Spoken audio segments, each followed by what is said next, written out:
अस्सलाम वालेकुम वरहमतुल्लाहि वबरकातुहू। लास्ट टाइम हमने school of thought of criminology पढ़े हैं और उसके अंदर हमने pre classical school of thought का कॉन्सेप्ट भी क्लियर किया, pre classical school of thought का और उसके बाद न्यो क्लासिकल स्कूल ऑफ थॉट का। तो आज हमारा नेक्स्ट स्कूल ऑफ थॉट है क्रिमिनोलॉजी का, जिसे कहते हैं पॉजिटिविस्ट स्कूल ऑफ क्रिमिनोलॉजी। इसी पॉजिटिव स्कूल ऑफ क्रिमिनोलॉजी को इटालियन स्कूल ऑफ क्रिमिनोलॉजी भी कहा जाता है। इससे पहले थोड़ा सा आप अंडरस्टैंड कर लें कि जो तीन मेन स्कूल हैं क्रिमिनोलॉजी के, वो कौन कौन से हैं। सबसे पहला क्लासिकल स्कूल ऑफ थॉट है, जिसके अंदर पनिशमेंट और डेटरेंस ऑफ क्राइम के बारे में जिक्र किया गया और बताया गया कि क्रिमिनल जस्टिस सिस्टम को किन प्रिंसिपल्स के तहत चलाया जाना चाहिए, और वो मैंने अभी आपको पूरा डिटेल में लास्ट वीडियो के अंदर समझाया कि जहाँ से क्रिमिनल जस्टिस सिस्टम का बाकायदा प्रॉपर आगाज़ होता है। उसके बाद दूसरा स्कूल ऑफ थॉट है positivist school of thought of criminology.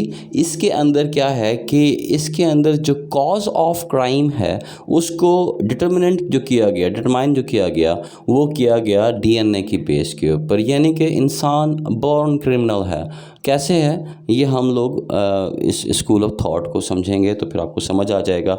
मतलब बायोलॉजिकल कॉजेज़ को डिस्क्राइब करके इसके अंदर क्राइम के कॉजेज़ के तौर पे आपको बताया गया, और फिर ये बताया गया कि जब भी किसी को सेंटेंसिंग करनी है या पनिश करनी है तो क्रिमिनल जस्टिस सिस्टम में आपको कॉज ऑफ क्राइम के अंदर आप बायोलॉजिकल फैक्टर्स को भी डिटरमाइन करना है, उनको भी सामने रख के तो ही आपने इंसाफ करना है, ठीक है। और फिर तीसरा इसके अंदर एक स्कूल ऑफ थॉट है शिकागो स्कूल ऑफ थॉट, जिसके अंदर सोशोलॉजिकल थीरीज़ मौजूद हैं और उसके अंदर जो कॉज ऑफ क्राइम बताया गया वो पॉवर्टी बताई गई, और डिफरेंट सोशल कॉजेज़ हैं, स्ट्रेन है सोसाइटी का, सोशल कंट्रोल है, लेबलिंग है, इस तरह से डिफरेंट कॉजेज़ बताए गए क्राइम को लेके किसके अंदर, शिकागो स्कूल ऑफ थॉट के अंदर। सो क्लासिकल स्कूल ऑफ थॉट हमने पढ़ लिया, पॉजिटिव स्कूल ऑफ थॉट हम अभी पढ़ने लगे हैं, और फिर उसके बाद हम बायोलॉजिकल थीरीज़ और साइकोलॉजिकल थीरीज़ को पढ़ने के बाद फिर हम पढ़ेंगे इंशाल्लाह सोशोलॉजिकल थीरीज़ को, कहाँ, शिकागो स्कूल ऑफ थॉट के अंदर। तो चलते हैं हम अपने पॉजिटिविस्ट स्कूल ऑफ थॉट के अंदर।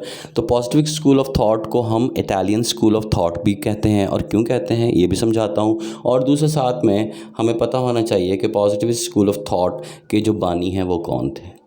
देखें, क्लासिकल स्कूल ऑफ थॉट को जो हमने पढ़ा तो father of classical school of thought कौन थे, वो थे सीज़रे बेक्केरिया, ठीक है। और क्योंकि पहली थीरी ही उन्होंने दी थी क्रिमिनोलॉजी को लेके, तो इसलिए वो सीज़रे बेक्केरिया जो कि फादर थे क्लासिकल स्कूल ऑफ थॉट के, ठीक है, वो फादर ऑफ क्रिमिनोलॉजी भी कहलाए। अब ये मैंने ये डिटेल क्यों बताई है, ताकि आप कभी भी लाइफ के अंदर पजल ना हो इन दो नामों को लेके। ये जो दूसरे सीज़रे हैं लम्ब्रोसो हैं, ये सीज़रे लम्ब्रोसो ये बानी है पॉजिटिव स्कूल ऑफ थॉट के। इस चीज़ को अपने जहन में रखिएगा और कहीं पजल नहीं होना है आपने। तो पॉजिटिव स्कूल ऑफ थॉट जो था वो फिजिशियंस का स्कूल ऑफ थॉट था, यानी कि डॉक्टर्स और साइकेट्रिस्ट का स्कूल ऑफ थॉट था। इन्होंने जितने भी कॉजेज़ ऑफ क्राइम बताए हैं अपने स्कूल ऑफ थॉट के अंदर, पॉजिटिव स्कूल ऑफ थॉट के अंदर, वो इन्होंने बताए हैं, बायोलॉजिकल रीजंस बताई हैं और साइकोलॉजिकल रीजंस बताई हैं, ठीक है। तो ये फिजिशियंस का, डॉक्टर्स का स्कूल ऑफ थॉट है, कौन सा, पॉजिटिविस्ट स्कूल ऑफ थॉट। इसकी बेस किसने डाली, सीज़रे लम्ब्रोसो ने, ठीक है। 1835 से लेके 1909 तक इनका दौर रहा। तो सीज़रे लम्ब्रोसो बेसिकली कौन थे, ही वॉज अ डॉक्टर, ठीक है, एज़ वेल एज़ वो साइकेट्रिस्ट भी थे, उन्होंने साइकोलॉजी भी पढ़ी हुई थी, तो इनको साइकेट्रिस्ट भी कहते थे, और वो डॉक्टर भी थे। तो इन्होंने ही पॉजिटिव स्कूल ऑफ थॉट की बुनियाद डाली, और इन्होंने क्या किया कि ये ना इटालियन आर्मी में हुआ करते थे, और वहाँ पे ये डॉक्टर भी थे, और साथ में साइकोलॉजिस्ट भी थे, मींस के साइकेट्रिस्ट थे। तो इनको काफ़ी मौका मिला फ़ौजियों के ऊपर, इटालियन आर्मी के जो सोल्जर्स थे उनके ऊपर रिसर्च करने का। और फिर मोर ओवर बाद में ये चले गए इनका जो प्रिजन्स हैं उनके अंदर जाने का, सर्व करने का भी मौका मिला इनको। तो वहाँ पे इन्होंने रिसर्च की क्रिमिनल्स के ऊपर। तो जो इन्होंने अपनी जो रिसर्च को, जो कि इनकी सोल्जर्स के ऊपर रिसर्च थी और जो इनकी रिसर्च क्रिमिनल्स के ऊपर थी प्रिजन के अंदर, इन दो रिसर्च को जब इन्होंने आपस में इन कंपैरिजन किया तो इनके सामने एक बिल्कुल नई चीज़ सामने आई। और फिर इन्होंने एक किताब लिखी जिसका नाम था क्रिमिनल मैन। ठीक है, इसके अंदर उसने क्या बयान किया, उसमें उसने ये समझाया कि इंसान दरअसल फ्री विल की वजह से क्राइम नहीं करता है, उसकी कुछ बायोलॉजिकल रीजंस भी हो सकती हैं और कुछ साइकोलॉजिकल रीजंस भी हो सकती हैं, इनहेरिटेंस भी हो सकती है, डीएनए भी कॉज ऑफ क्राइम हो सकता है कि उसकी जो फैमिली ट्री है उसके पीछे अगर हम जाएं, उसके दादा परदादा या ऊपर उनके जो इंसेस्टर्स हैं उनमें से कोई क्रिमिनल रहा हो और वो क्रिमिनलिटी का जीन्स उनके अंदर ट्रांसफ़र होकर यहाँ तक आया हो, तो वो शख्स भी क्रिमिनल हो सकता है।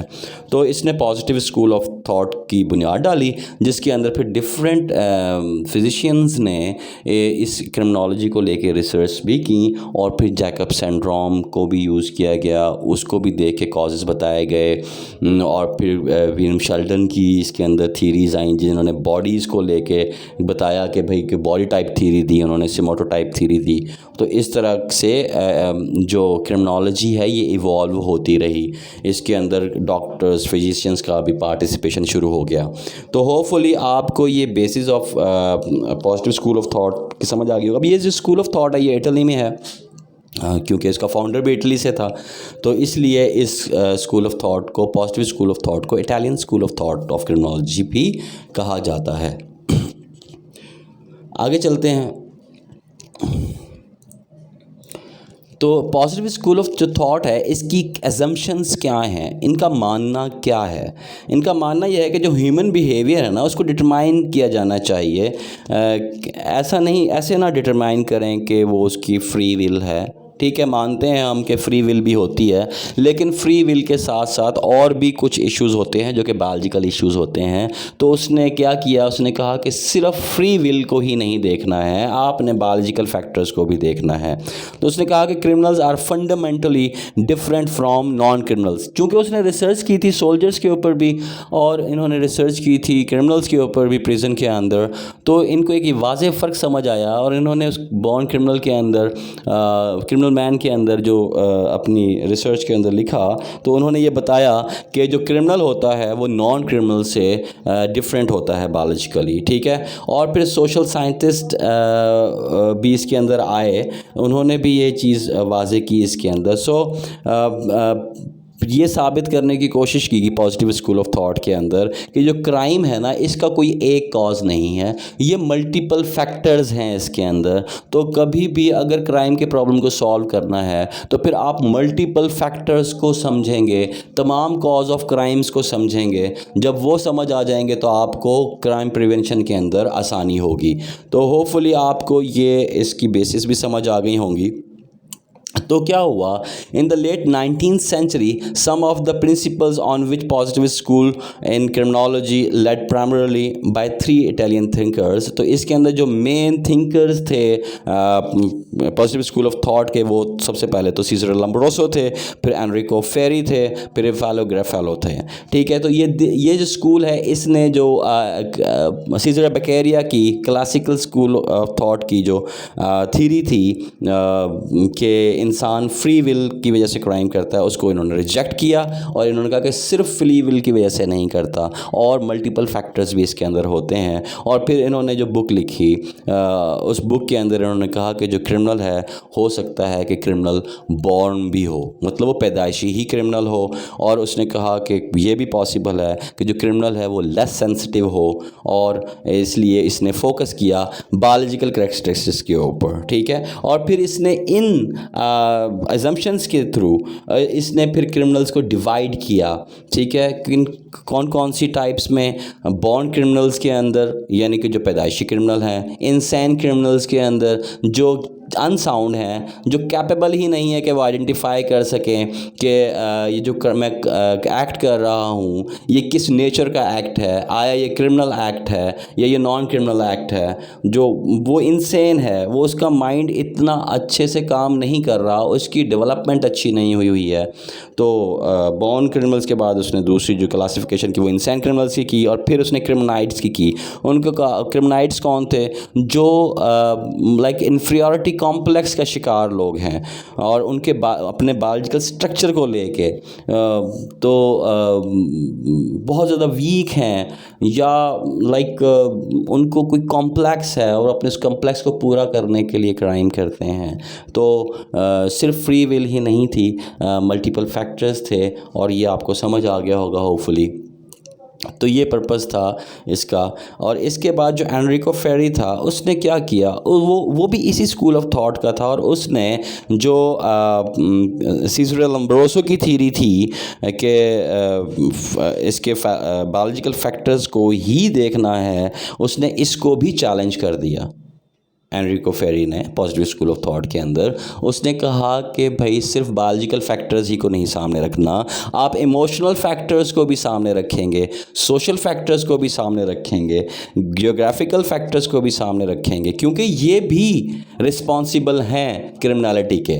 और फिर उसने इन बेसिस के ऊपर मज़ीद 5 कैटेगरीज़ के अंदर डिवाइड किया इंसान की क्रिमिनलिटी को और क्रिमिनल्स को। उसने कहा कि कुछ लोग बॉर्न क्रिमिनल्स होते हैं, उसने कहा कुछ लोग ओकेजनल क्रिमिनल्स होते हैं कि वो सर्कमस्टेंशली क्राइम करते हैं, कुछ ऐसे सर्कमस्टेंसेस उनकी लाइफ में आ जाते हैं कि उन्हें मजबूरन क्राइम करना पड़ जाता है, या उनके पास प्रॉब्लम सॉल्विंग उनकी अच्छी नहीं होती और क्राइम के अलावा उन्हें कोई सॉल्यूशन नज़र नहीं आता, इसलिए वो क्राइम कर जाते हैं, ठीक है। और दूसरा उसने कहा कि पैशनेट क्रिमिनल्स भी होते हैं जो अपनी डिज़ायर्स को सेटिस्फाई करने के लिए क्राइम करते हैं।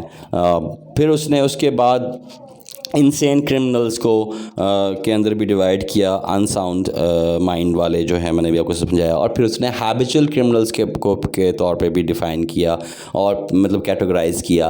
तो उसने जो कैटेगराइजेशन बनाई वो बनाई बॉर्न क्रिमिनल्स की, ओकेजनल क्रिमिनल्स की, पैशनेट क्रिमिनल्स की, इनसेन क्रिमिनल्स की और हैबिचुअल क्रिमिनल्स की।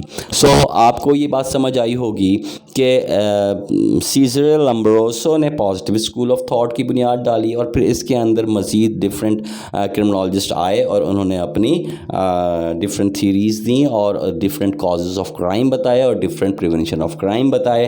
तो पॉजिटिव स्कूल ऑफ थॉट की जो एग्जम्पशंस थी मैंने आपको बता दिया कि human behaviour is determined and not a matter of free will, criminals are fundamentally different from non-criminals, social scientists can be objective in their work, crime is frequently caused by multiple factors, not a single factor, ठीक है। Hopefully आपको positive school of thought की समझ आ गई होगी कि इनकी exemptions क्या थी और इन्होंने क्रिमिनल्स को डील करने का तरीका क्या बताया।